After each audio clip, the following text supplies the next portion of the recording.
Ladies and gentlemen, good morning or good afternoon. My name is Riad Meddeb. I'm the Director of the Sustainable Energy Hub in the United Nations Development Programme.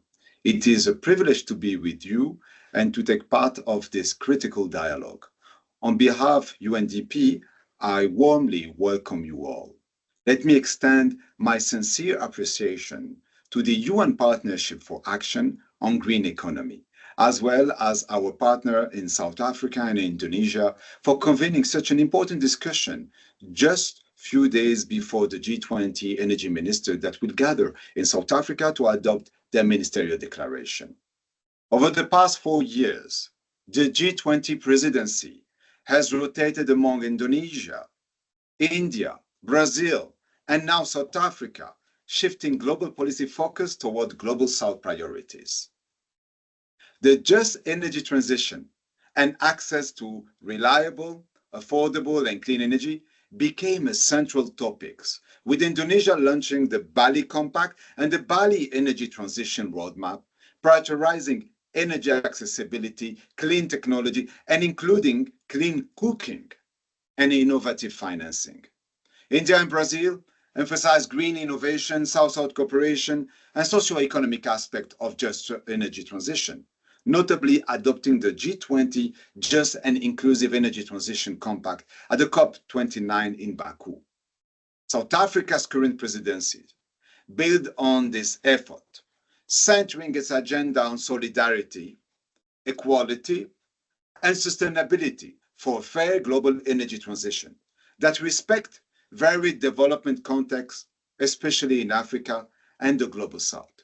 Colleagues, the political landscape is constantly changing. And as we noted at the UNGA 80 last week, green energy and climate effort are being challenged.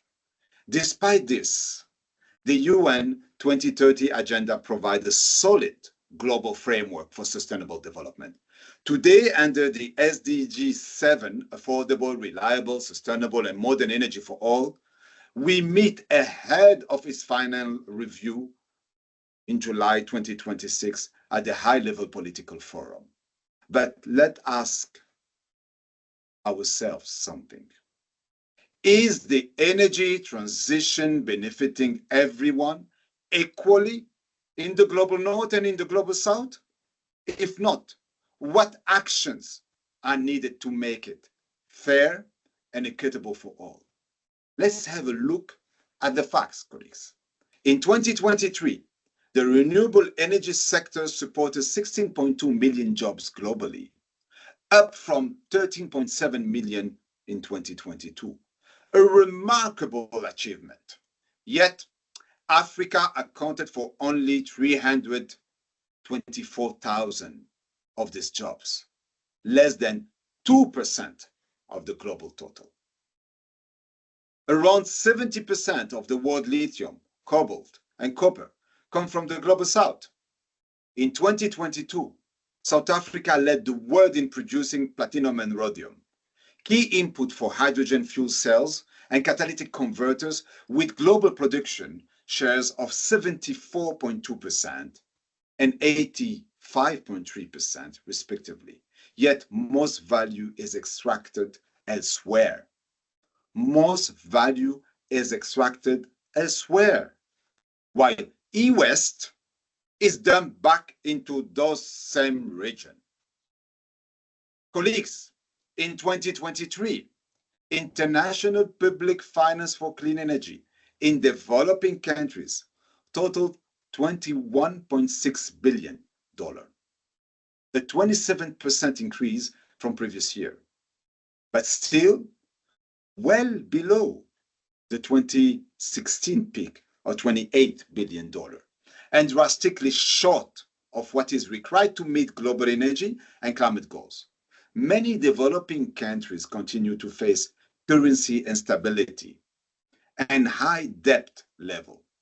Just 2 years ago, in 2023, they faced $1.4 trillion in external debt service, limiting their ability to attract private capital at scale. Finally, colleagues, let me remind all of us, that we still have 666 million people do not have access to electricity. 2.1 billion people lack of clean cooking solutions. Is it acceptable at the end of 2025 that we still have 666 million people without access to electricity and 2.1 billion people lack of clean cooking solutions? The reality is stark. Most of the global south today risk remaining excluded from the benefit of a just and inclusive energy transition, crippled by compound effect of multiple crises. But colleague, the year 2024 also marked multiple records broken for the clean energy transition and for renewable energy, opening the doors to a new era of opportunities. So global installed capacity of renewable power increased by 585 gigawatt, making a record annual growth rate of 15% and accounting for 92, and I repeat, 92% of power capacity addition from all sources. The world is changing. The share of clean energy sources in global electricity generation surpassed 40% for the first time, with renewable accounting for 32%, 1/3. Meanwhile, global investment in clean energy transition exceed $2 trillion for the first time. To double our effort and make sure that clean and affordable energy is provided for all, we must act decisively in 3 areas. First, we must scale innovative financing such as blended finance, thematic bond, and guarantee schemes to de-risk projects and unlock capital in the global south. Let's take an example. In Thailand, in 2023, it issued over $1 billion in green bond, 4.3% of all private sector bond that year. In 2024, it launched Asia's first sovereign sustainability-linked bond, plus $3 billion of outstanding value. Even in Indonesia, the launch of the Green Sukuk was a big event, an example that many countries can follow on Islamic financing. Second, we must ensure strong political will and regulatory support. South Africa Just Energy Transition Investment Plan for 2023-2027 endorsed at the highest level and is a bold national commitment. As one of the world's top 15 greenhouse gas emitter, with coal providing 80% of electricity and employing 90,000 of workers, South Africa is also showing global leadership in managing a just, inclusive transition. Third, we must leverage partnership, such as Just Energy Transition Partnership in Indonesia. The JETP is designed to mobilize $20 billion in public and private financing for a just energy transition. In Vietnam, JETP aligned project worth over $700 million and have already secured initial financing agreement, expanding renewable, storage, and grid reliability. They are not only financial arrangement. What you hear from me, they are blueprint for inclusive growth.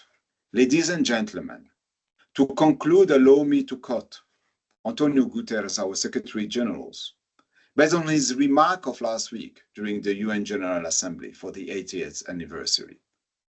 Clean energy is powering jobs, growth, and sustainable development. It delivers the fastest and the cheapest electricity, and it insulates economies from volatile fossil fuel market, and it provides energy security and sovereignty. And it is the key to clean and affordable energy for all. Ladies and gentlemen, our world faces a growing population, rising demand for cooling, an energy-intensive sector like data centers. Meanwhile, Global coal demand rose 1.5% last year. Yes, we are operating in increasingly complex and fragmented circumstances. Strong political tensions, energy shocks, and economic uncertainty. But colleague, we must not lose sight of our mission. We have to deliver sustainable, modern, and affordable energy for all. Thank you very much. Terima kasih.